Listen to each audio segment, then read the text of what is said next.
Hello everyone, my name is Patrick, and today I'm going to be talking to you about fake martial arts. The reason that I'm bringing up this topic, or making this video, is just because I was at Colossal Con 2017 this year, and, I was looking for panels that I might like to go to, and there was one I saw that was called Self-Defense 101. Now, naturally, I've been doing martial arts for over a decade now, so I think I'm beyond the 101 stage, or at least I'd like to think that I am. But still, I like to go to, any sort of martial arts demonstrations or teachings or whatever, just to see what they have to offer, because, you never know everything. You might learn something new. And unfortunately, I learned that this woman did not know jack shit about self-defense. Like, you can tell by what she said that she's never actually been in a fight or even a spar before, I would guess.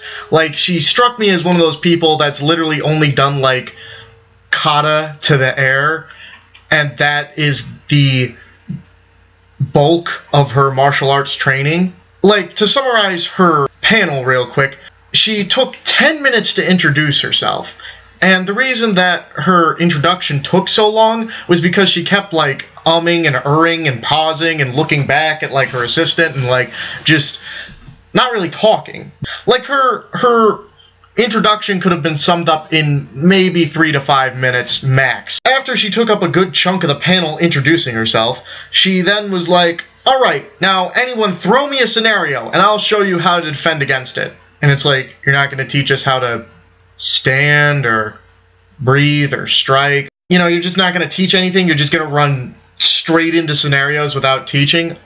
Alright, it's your seminar, I guess. Then, just to give you an example, like, let's just say, someone asked, how do you defend against someone grabbing your shoulder from behind? And then she literally just called over her assistant, and then the assistant grabbed her shoulder from behind, and she grabbed her assistant's shoulder and put her in a wrist lock, and then was like, just do that. You're not going to explain what you did, or how you did it, or how you identified a threat, or whatever.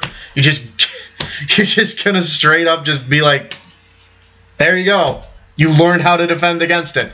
Next question. And I mean, I guess I would say that was my biggest problem with her teaching, was that she never explained jack shit. Like, eventually she went into other things, like saying, to prevent attacks, you present yourself not meek but strong, you know what I mean? It's which is pretty common knowledge, but again, this is 101. So it's like, yes, that is true, but she didn't explain how to walk confidently. Like, she didn't explain like make more eye contact, stand up straight, have a good posture, speak boisterously, things like that, to be perceived as confident. No, she was just like, just be confident. Just act confident. Next question. It's fucking ridiculous. As another example of just, she didn't know what the fuck she was talking about. Like, it's one thing if you're a bad teacher, but if you have good information, I guess it could kind of make up for it, because it's like, at least I learned something. No, her information was shitty too. Like, a woman asked her, what if someone grabs my hair from behind? Which is a good question for a woman to ask, or just anyone with long hair. And she said, if someone grabs your hair from behind, you reach back like this, and you grab their hand, and you put them in a wrist lock. Really? That's your solution to that problem? Like, that's just fucking stupid. Like, anyone who knows anything about women's self-defense specifically, but just defending against someone grabbing your hair from behind, is you reach back as close to the base of your own skull as possible and grab your own hair. So that way they're only pulling at hair. Like, they're not pulling at the nerves in your skull anymore. It's like when you see women and they when they're about to brush their hair and they grab their own hair at the top here, and then they brush down here. It's the same exact principle, just applied to a self-defense scenario.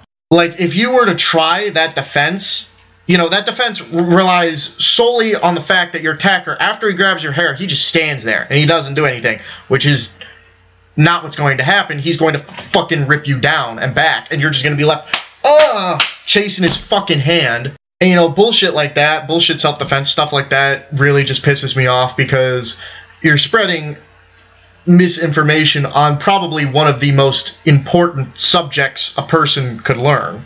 You know, like, let's just say this person does get in a street fight and they've been practicing your bullshit techniques, and then they get fucked. But so right now, I'm going to teach you how I personally funnel out the bullshit, and you can use this or modify it or whatever in your own ways of, you know, dispelling bullshit. Because what I do is, personally, I learn the technique step by step.